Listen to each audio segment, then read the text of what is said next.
nakatagal na kami naghiwalay ng asawa mo. Oh, nakatagal na nga kami naghiwalay. Pinauwi mo sa bahay eh. Nanahimik na nga ako ng ilang taon eh.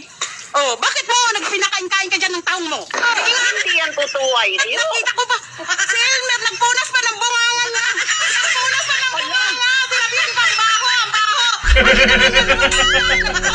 Nagkaroon pa siya ng bunganga.